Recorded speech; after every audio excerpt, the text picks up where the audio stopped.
shall know. You've no other such a friend or brother. Tell it to Jesus alone. Be seated.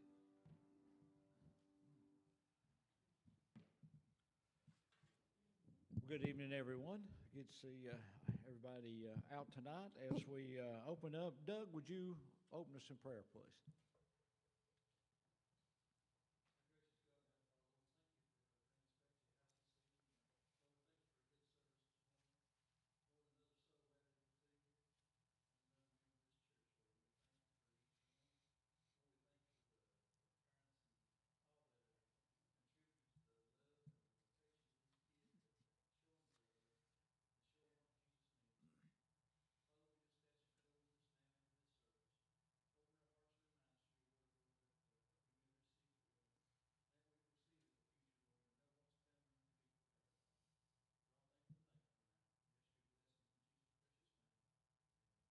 Amen. Thank you.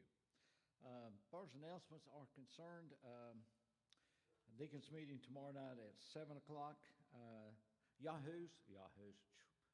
Radicals, Tuesday.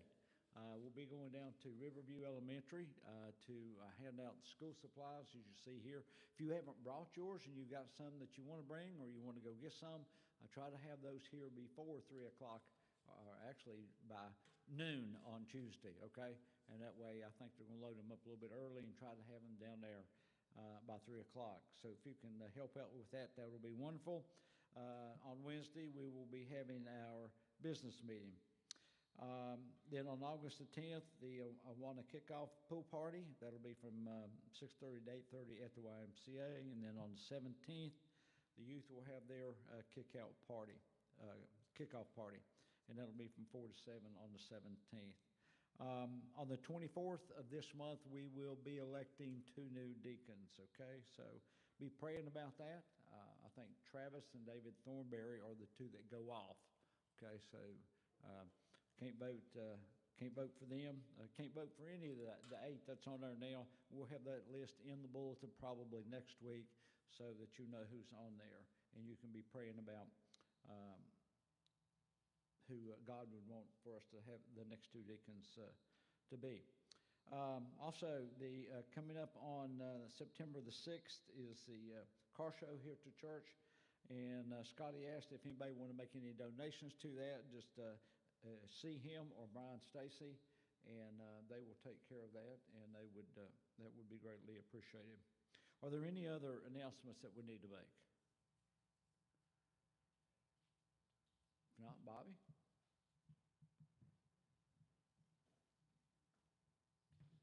Take a hymnal and turn to 139. Stand and sing at the cross. First, second, last verse.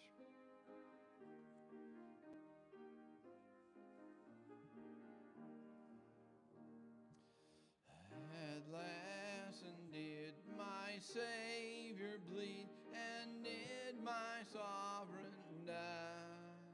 Would he devote that sacred head for sinners such as I? At the cross, where I first saw the light, and the burden of my heart rolled away.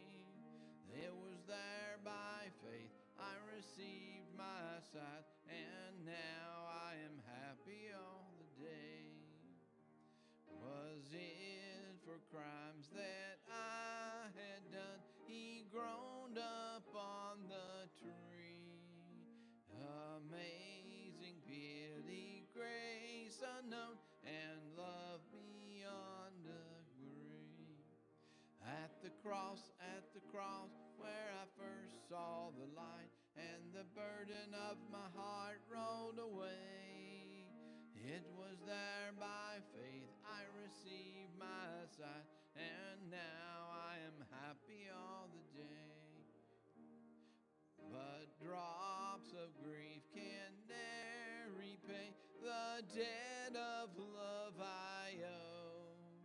Here, Lord, I give myself away, 'tis all that I can do. At the cross, where I the light, and the burden of my heart rolled away. It was there by faith I received my sight, and now I am happy all the day. Amen. You may be seated.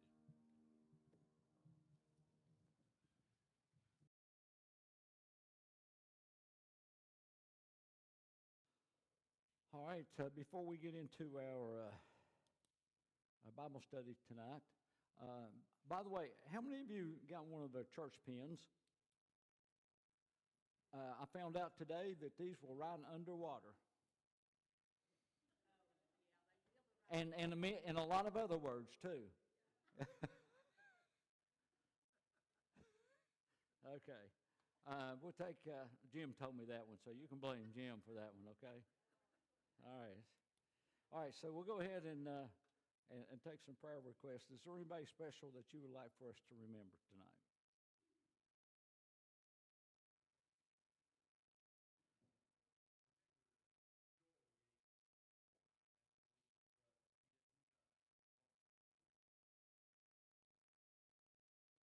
So remember Joel Yates.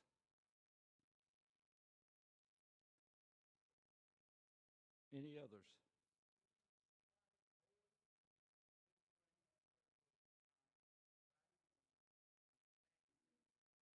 On his back? Okay.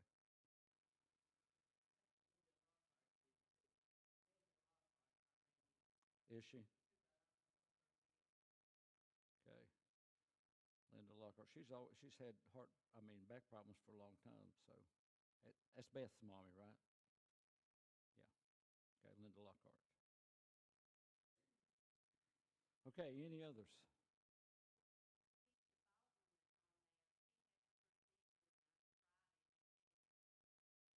Okay.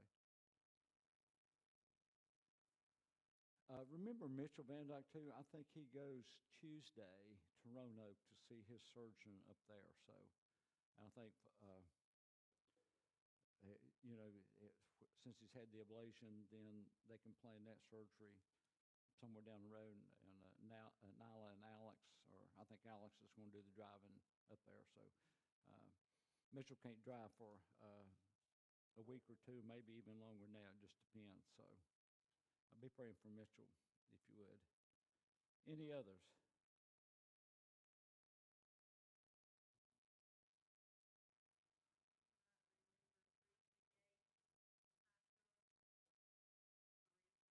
Teresa Yates?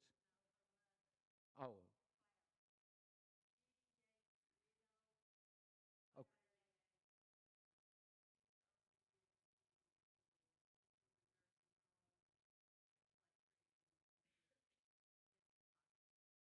Okay.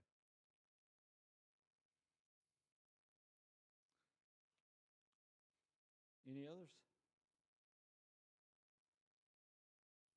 Randy Van Dyke, would you pray for these, please?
Thank you.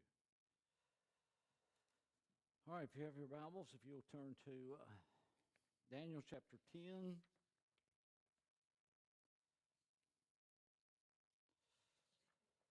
This is a short chapter tonight, uh, but there's a lot in it. There's a lot we sort of have to read in between the lines. Uh,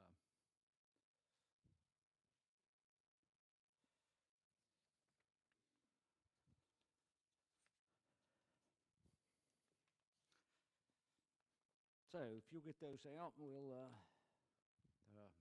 in your Bible and turn to Daniel. What did I say? 9, chapter 10. All right, chapter 10. This is the last vision of Daniel. Okay, chapters 10, 11, and 12 is all the same, all one vision. And so these three chapters will conclude the book of Daniel. Now, let's go back to week 1 when we first met. What was the major theme of Daniel? What was the major theme of Daniel?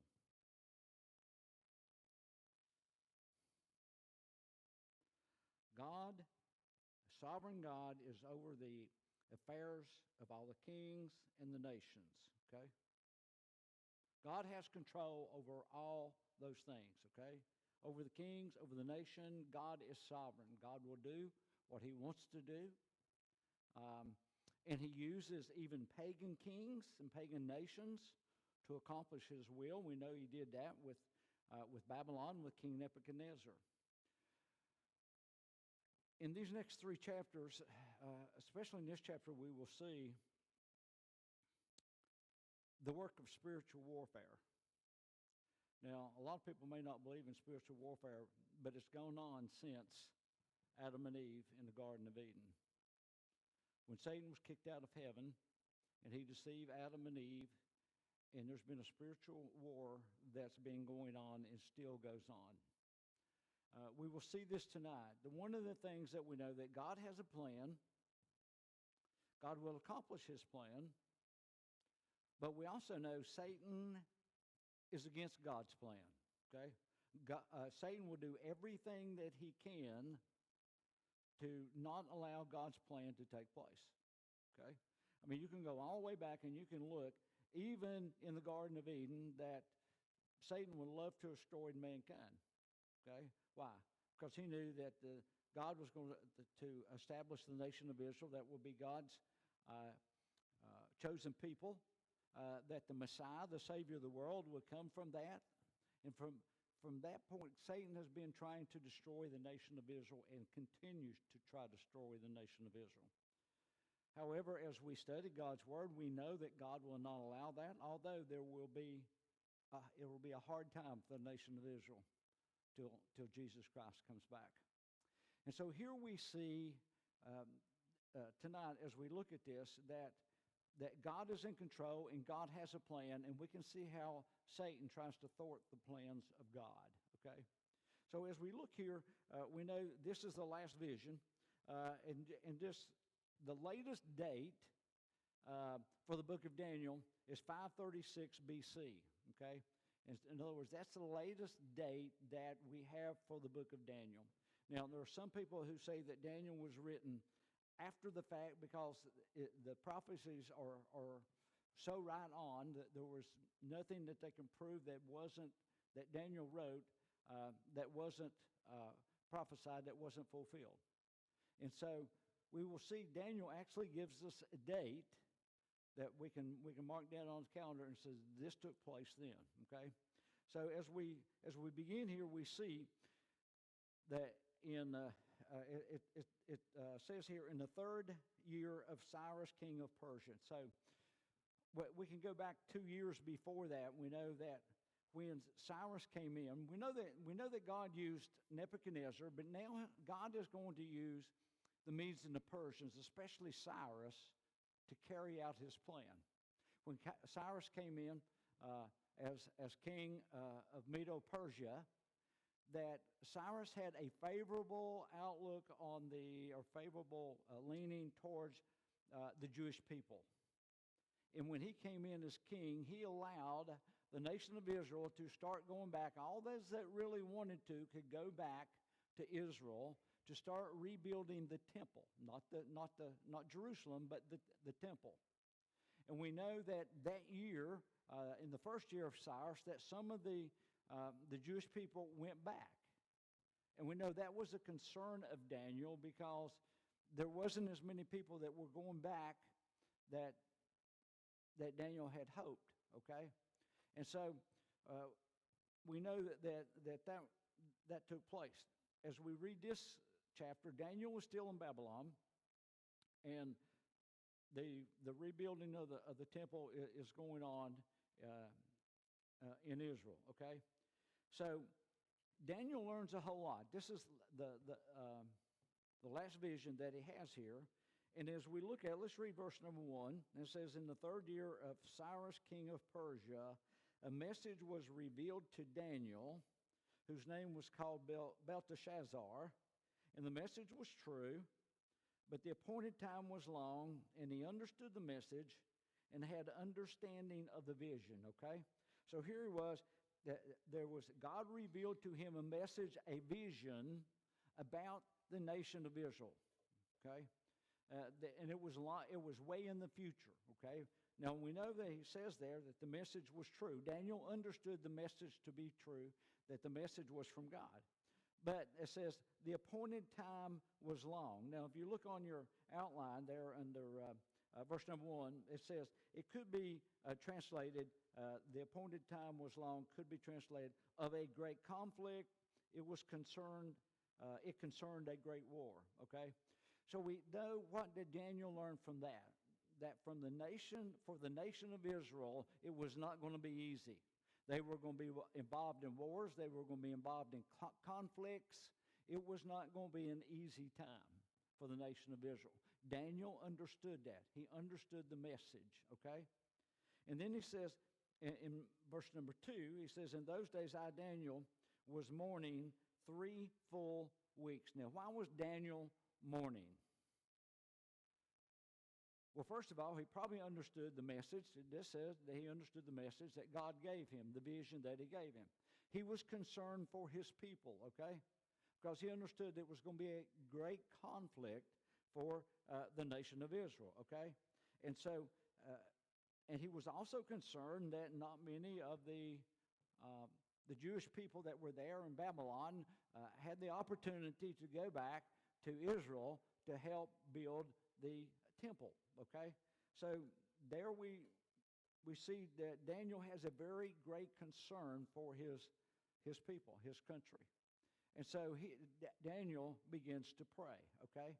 Now, we can see there's a timeline listed that when we talk about the first Jews deported to Babylon was in 605 BC. That's when Daniel and Shadrach, Meshach, and Abednego were transported to Babylon. They were the first captives. And now the first captives begin to go back in 536 BC, okay? So the 70 years that were prophesied, that Jeremiah had prophesied for the nation of Israel to be in captivity to Babylon, was completed, okay? So that's when Cyrus comes in. He has a favorable gleaning towards the nation of Israel, and he allows them to start going back. Now, that means that somewhere around 536, they started going back, okay? Now, we also know that the temple was destroyed in 586 BC. The temple that Solomon built was destroyed in 586. That was the 3rd invasion of Babylon on the nation of Israel, okay? And so we know that was destroyed then. The temple was finally rebuilt in 515 BC, okay? So another 70 years have passed. But then the 70 weeks that we studied last time, it began, the kickoff was what? When there was a command that was given by Artaxerxes, the king, for the people to go back and rebuild Jerusalem now, okay? And so that was in 445 BC. And the 70 weeks begin there, okay? Temple was rebuilt. they're going back now to rebuild Jerusalem, all right? So as Daniel was praying for his people, okay? And so he wanted to know, Daniel wanted to know more about what was going to happen to his people, the Jewish people. One of the things, why would Daniel want to know those things? Because what Daniel wanted to do, one of the things that he did as he records his book, is that they are to be an encouragement to his people, to let them know that God had not deserted them, was not going to desert them, that God had a plan, but it was going to be a long ways down the road. But it would encourage them to know that God had not forsaken them and would not forsake them, okay? So Daniel is understanding all that, so he's praying about his people. He wants to know what's going on. And so he's praying 3 full weeks, okay? And notice what it said there in verse number 3. He says, I ate no pleasant food, no meat or wine into my mouth, nor did I anoint myself at all till 3 whole weeks were fulfilled. Now, how many of you can imagine not taking a bath for 3 weeks? Okay? That's what Daniel did. He didn't do anything for himself. He was just praying and fasting, okay? Why? Why did we talk about why do we need to pray and why do we need to fast? When we really want to hear from God, we want to show God that we're serious, we humble ourselves before God, and we ask God to reveal those things to us, okay, that they're important to us. And we want God to hear those prayers and answer those prayers, especially prayer and fasting. Jesus said, now remember when Jesus came down from the Mount of Transfiguration and the disciples couldn't cast out the demon in that little boy, that he had epilepsy, okay? And Jesus said what? That this kind takes prayer and fasting, which means when you start dealing with the spiritual world, this little boy was demon-possessed, okay? And so it takes prayer and fasting. Now, Daniel may not necessarily know that there's a war going on, spiritual war that's going on out there, all right? But he found out in this chapter what was taking place, okay? So here was Daniel. He got down to business, and in verse number 4, he records the date, okay? Records the date. Now, on the 24th day of the first month, okay? So now, he gives us the date, the month, but he also gave us the year when he said in the 3rd year of King Cyrus of Persia. So now we have the month, the year, and the date that Daniel wrote this here, this chapter, these 3 chapters, beginning with verse number 10, okay? And so here we are. It says that now on the 24th day of the first month, as I was on by the side of the great river, that is the Tigris, okay? So the Tigris River. There was Daniel, and he found himself that he was there by the river, okay? And it says in verse number 5, Daniel sees another vision. He has a vision, okay, of this glorious man. And it says in verse number 5, it says, I lifted my eyes and looked, and behold, a certain man, clothed in linen, whose waist was girded with gold of Uphaz. Okay? Now, where have you heard the term certain man before? Is there anybody in particular that used that term, a certain man? And he used it more than once. And it was Jesus. And it was when he was sharing parables that were either about him or the Father. And he always said a certain man. A certain man had a vineyard. A certain man this and a certain man that, okay? So here Daniel has a vision of a certain man, and he begins to describe him, okay? Clothed in linen, whose waist was girded with gold and Uphaz.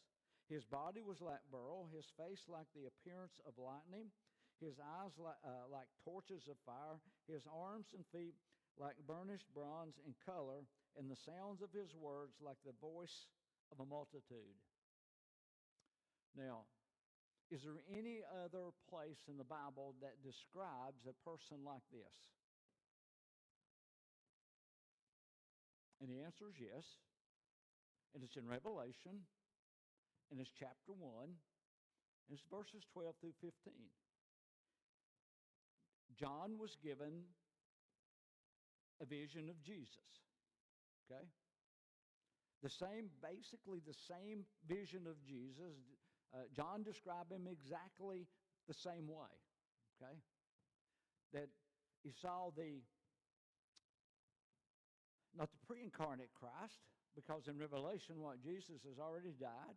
He was buried. He rose again the third day. He ascended into heaven, and he assumed his position at the right hand of the Father. And this is what John saw was a vision of the post-incarnate Christ. It was Christ in all his glory. Probably maybe the Christ that we see when we go to heaven. That he is seated at the right hand of God, that he's given all authority. He's going to come back. When he was here upon the earth the first time, he was what? He came as a lamb. When he comes back the next time, he's coming as a lion, the Lion of Judah, okay? So now we see Daniel has a vision similar to what John had, okay? Now, we can't say for certainty that it was Christ, but there are a lot of Bible scholars that believe it was, since the similarities between the vision of John and the vision of Daniel. Now, as we think about that, why was the vision of Jesus given to John? What was Revelation all about? It was all about the end times, right? It was week 70, okay? The 70th week that was prophesied. Jesus Christ, matter of fact, Revelation is what? It's about Jesus Christ. That's what Revelation is all about, okay? Him coming up to set his 1,000-year millennial reign in the eternal kingdom, okay? So it was a book of prophecy. It still is a book of prophecy, okay? And it was all about Jesus. Now, Daniel, what's Daniel all about? It's a book of prophecy, right? John was given prophecies. He was given visions. He was given a lot of things about the future in the 70th week, okay? And it was a letter written to the churches to encourage them. At that time, they were going through persecution. And so John wrote it. He recorded what was revealed to him about the person of Jesus that was going to come back. Daniel was given the same vision. Why? Daniel's getting ready to give the prophecy about the second coming of Jesus as well. What did Daniel see? It sounds like the post-incarnate Christ, okay? The Christ who will come back in all his splendor and all his glory. And so Daniel was given a vision. And like I said, most scholars, some will, there's always some who disagree, but there was a lot of them who do agree. That this, in verses 5 and 6, that is described that what the vision that Daniel saw was the post-incarnate Christ, okay? And so he sees that vision that's there. Now notice what Daniel said in verse number 7. He says, and I, Daniel, alone saw the vision, okay? The vision of the man. Now he's talking about the vision of the man right now, okay? For the men who were with me, so there was people with Daniel, the men with Daniel, but for the men who were with me did not see the vision, but a great terror fell upon them, so that they fled to hide themselves, okay? In the very presence of Jesus Christ, what do you think it would feel like? Would there be this awe about Jesus that every time Daniel saw an angel, what did he do? He always fell down, okay? So the very presence of Jesus caused all these men that were with Daniel to go hide, okay? And it also would make them weak, all right? It would make Daniel weak, all right? So all these men leave. So Daniel is the only one who sees this vision of this glorious man, okay? So all of them, they fled and hid themselves, all right? So then in verse number 8, it says, therefore I was left alone when I saw this great vision, and no strength remained in me, okay? Now, what about the soldiers on resurrection morning when the angel appeared to roll away the stone? What happened to them? They all fainted, didn't they? Okay? And here we see that all the people left, and Daniel was weak. In other words, he actually falls to his face, okay? He says, no strength remained in me, for my vigor was turned to frailty in me, and I retained no strength. So here was Daniel. He had really no strength to even stand up, okay?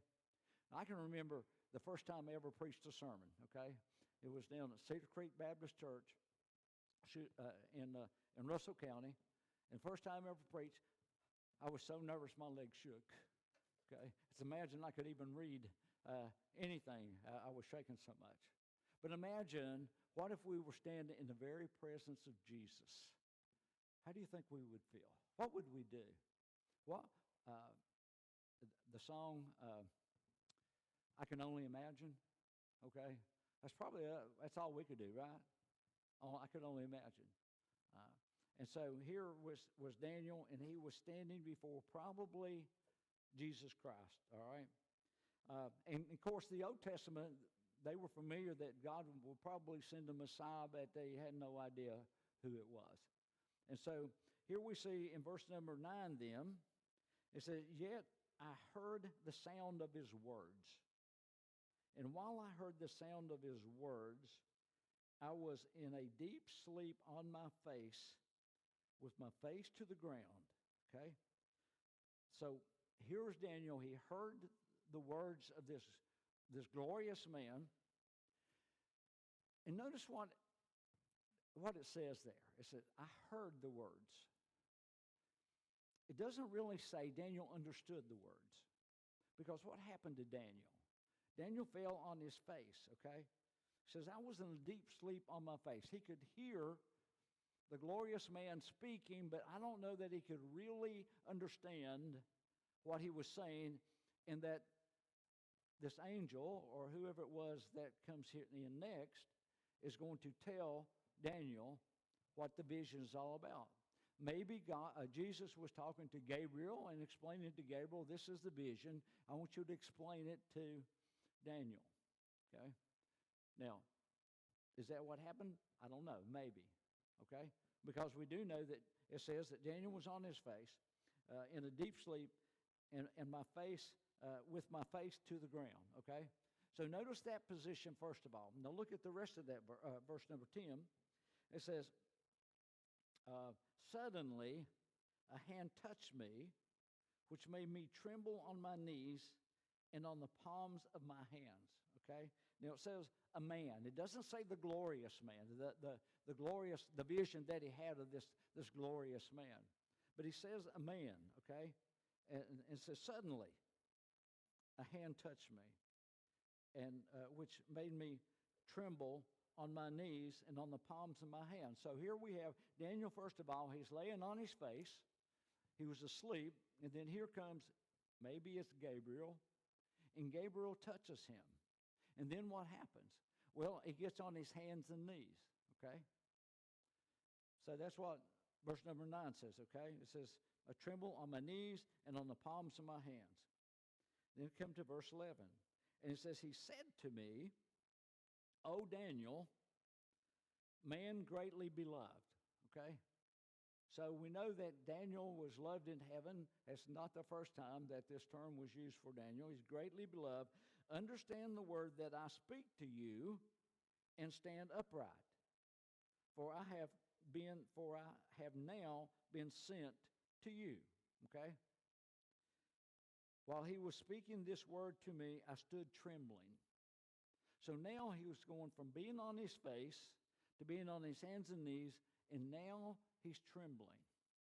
Now, he knows it's a man speaking, but from what I can read so far, Daniel has not looked at the man, okay?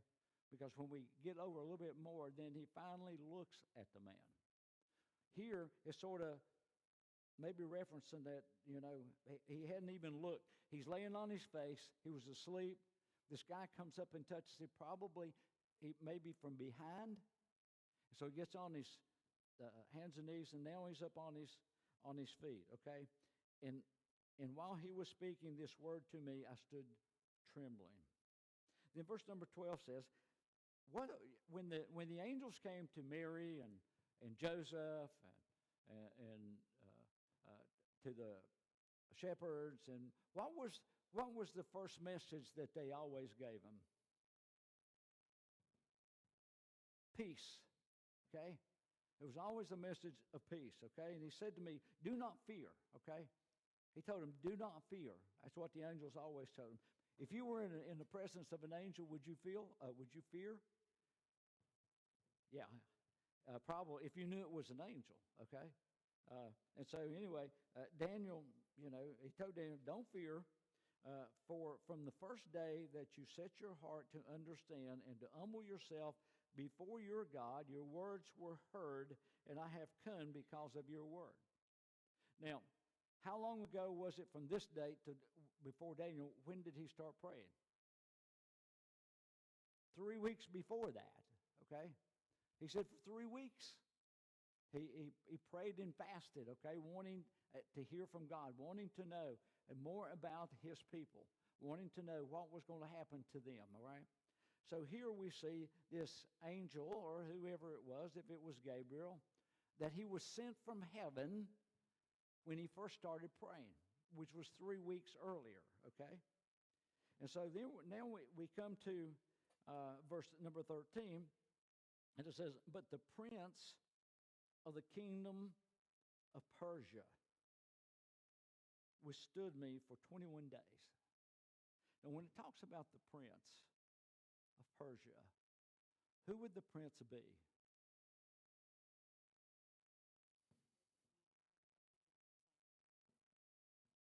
It was one of Satan's angels, okay? It was one of the angels, the bad angels, okay? And because when you read over in Ephesians chapter 6, and it talks about that our war is not against what? Flesh and blood. But it's against the powers and principalities of the evil ones, right? Okay, that's who our war is against. So here, guess what?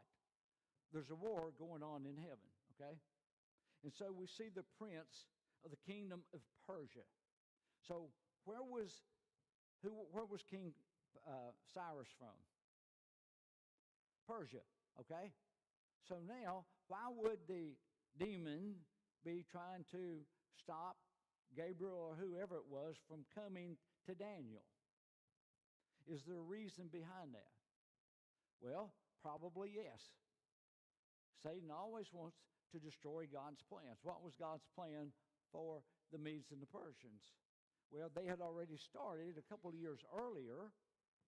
And when Cyrus came in as king, then he allowed the Jewish people to start going back to Israel. Okay? Now, how do you think Satan felt about that? Well, he didn't like that, right? So what does he do?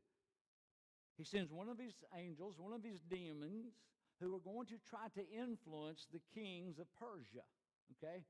To keep them from allowing the Jewish people to go back to the nation of Israel. And so we see there, he says, that when he started, then there was this prince of the kingdom of Persia withstood him for 21 days. Can you imagine? Two angels, an angel of God, an angel of Satan. And the battle lasts for 21 days. 21 days. And he says, and behold, Michael, one of the chief princes, came to help me. Now, who is Michael? Michael the archangel? What is his job in heaven? How many times have you heard that you have a guardian angel? Have you ever heard that? Well, Israel has a guardian angel, and his angel is Michael, okay? And his job is to protect the nation of Israel, or to keep Satan from completely destroying it, okay? So here is Gabriel coming to Daniel to answer his prayer, what he's been praying. And so now he was stopped by the prince of the kingdom of Persia, and so Michael comes to help him, okay? It says, for I had been left alone there with the kings of Persia, okay? So we know that he's going to tell us at the end of or beginning of chapter 11 about the kings of Persia, all right? And so here the Satan's demon, his angel, does not want Gabriel to come and tell Daniel what's going to take place, okay? Because Satan really wants to destroy Israel. Verse 14 says, now I have come to make you understand what will happen to your people in the latter days, okay? The one thing that Daniel wanted to know, what's going to happen to my people? What's going to happen to the nation of Israel? Daniel's concerned they're not going back to Israel to help rebuild the temple or help rebuild the city. And Daniel is concerned about that, okay? And so he says, I want you to understand what's going to happen to your people in the latter day, okay? Now, we know that the vision that he had at the beginning was about, he says, and the appointed time was long. In other words, the prophecy was going to be for a long ways down the road, okay? And so here he says, for the vision refers to many days yet to come. So the vision that Daniel had at the beginning of this chapter was for many, many years in the future. So now we come to verse number 16. And when he had spoken such words to me, I turned my face toward the ground and became speechless, okay? Again, he understands it's going to be a long time away. He's really, it's having a tremendous effect on Daniel's physical body, okay? He's weak, and he's in the presence of a heavenly being, and so naturally he would be weak, okay? Now, probably up to this point, Daniel has not seen who it is that's talking to him or has touched him. But in verse number 16, it says, and suddenly one having the likeness of the sons of men touched my lips. So here now we see Daniel sees whoever it is. Okay? And what did he do? He touched Daniel's lips. Then I opened my mouth and spoke, saying to him who stood before me, Lord, my Lord, because of the vision, my sorrows have overwhelmed me, and I have retained no strength, okay? So Daniel, now, of course, imagine too, how long's it been since Daniel ate anything? 3 weeks, okay? So he is going to be weak. And then in the presence of a spiritual person, and in the presence of maybe even Christ himself, then Daniel has lost all of his strength, okay? It says, and I have no strength. Verse 17 says, for how can this servant of my Lord talk with you, my Lord? In other words, Daniel says, how can I talk to you? Okay? He says, this servant of my Lord talk with you. So Daniel is the one. Now he's talking to this servant, whoever it was that came to him. How is it that I can talk to you, my Lord? As for me, no strength remains in me now, nor is any breath left in me, okay? So Daniel is struggling to breathe. He's, it's just a struggle for him physically, being in the presence of an angel, knowing the vision, knowing what it's going to be about his people. And so Daniel is really concerned. Physically, he is really getting weak, okay? Then verse 18 says, then again, one having the likeness of a man touched me and strengthened me. So here was Daniel getting weak, and so the same person, if it was Gabriel or whoever it was, touched Daniel to strengthen him, okay? Because the angel, if it was Gabriel, wanted him to know and understand what the vision was going to be, and so Daniel needed strength in order to do that. Then he said in verse 19, and he said, O man, greatly beloved, fear not. Peace be to you, be strong, yes, be strong. Okay, so here it is. The angel is strengthening him. He's telling him to to be strong, okay? He said, don't be afraid. So when he spoke to me, I was strengthened, okay? So the angel was able to strengthen Daniel during this time so he could get his strength back and so he could understand what was going on. And said, let my Lord speak, for you have strengthened me. In other words, Daniel said, I'm strong enough now. You've strengthened me. Please speak. Please tell me about the vision, okay? Because that's what Daniel was wanting to know. And so, verse 21 says, but I will tell you what is noted in the scriptures of truth, scripture of truth. In other words, God's plan. What is God's plan, okay? In the scripture of truth, it says, no one opposed me against these except Michael, your prince. Okay, so now we see, he says, Michael came, he's the prince of the nation of Israel. That's what he's telling Daniel, okay? Your prince came and strengthened me, okay? Now, we're going to look at the next three verses real fast because they go part of this. This is all in the same conversation that's taking place, all right? So when we look at this, in verse 1 of chapter 11, it says, and in the first year of Darius the Mede, even I stood up to confirm and strengthen him. Okay? Now, who was he strengthening? Here it is that we see Daniel, or not Daniel, but Gabriel is saying also in the first year of Darius the Mede, even I, talking about Gabriel, that's him, stood up to confirm and strengthen him. And so it says, here was Daniel, and so why would he be there to strengthen Darius? Or why would he be there even to strengthen Daniel? 3 years ago, what took place? The Medes and Persians defeated the Babylonians. What did Darius's people do? Who didn't they like? They didn't like Daniel. So what did they do? They came up with a plan, you remember? They came up with a plan. They were going to get rid of Daniel. They didn't like Daniel because Darius had put him up over 1/3 of the kingdom. And so they came up with this plan, that whoever doesn't recognize you as king has to be cast into the lion's den.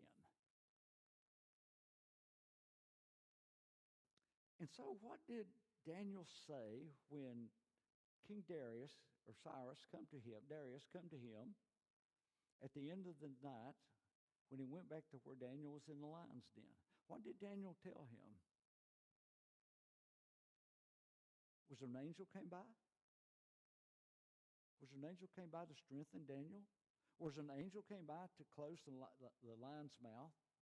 Was there an angel that came by to cause the lions to lay down and be calm? I wonder why. Well, it was Gabriel. God had done. God wasn't finished with Daniel. God was protecting Daniel in the lion's den, just as he protected Shadrach, Meshach, and Abednego in the fiery furnace. So here, Gabriel says, in the first year, even I stood up to confirm and strengthen him, okay? And now I will tell you the truth. Behold, 3 more kings will arise in Persia, and the fourth shall be far richer than all of them all, and by his strength, through his riches, he shall stir up all against the realm of Greece. Okay? Now, here we know that Cyrus was the first. There was 3 other kings after Cyrus. And the fourth one was Xerxes the first. And what does it say about him? He says, the fourth shall be richer than all of them all. By his strength, through his riches, he shall stir up against the realm of Greece. What did Xerxes I do? He attacked the Grecian country. Okay? Alexander the Great. Here he was. Xerxes thought he could beat Alexander the Great. And so he attacks them. Okay? Now, notice it says, and he shall stir up all against the realm of Greece. That's what he did. When he went in, he stirred them all up. He made somebody mad. Alexander the Great. Verse 3 says, then a mighty king shall arise, who shall rule with great dominion, talking about Alexander the Great, and do according to his will, okay? And so what did he do? He punished the Persians for what Xerxes did, okay? So he comes in and he defeats the Medes and the Persians, okay? Now, we know that took place. We know those things took place, all right? Because of the other visions that were there. And verse number 4 says, and when he had risen, his kingdom shall be broken up and divided towards the four winds of heaven, but not among his prosperity, nor according to his dominion with which he ruled, for his kingdom shall be uprooted, even for others besides these. Okay, so we know what happened to Alexander the Great. When he was a young age, 32 or 33 years old, he died. What happened to his kingdom?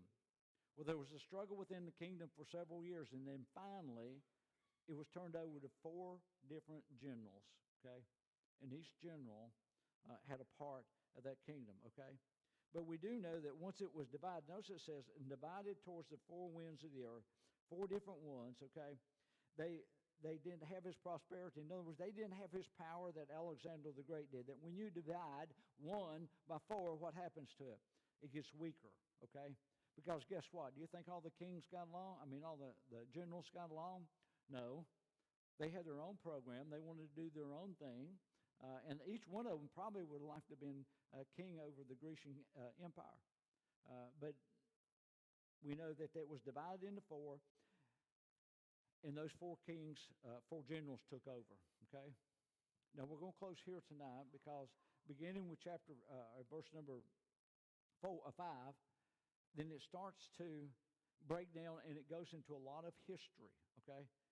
And in chapter 11, we will not understand. But if we were to go back and look at the history books, you will prove that everything in there is correct, okay? All right, anybody have any questions on any of this right now? We know that there's a war going on in heaven. You think there's a war going on in heaven right now? You think the United States has an angel?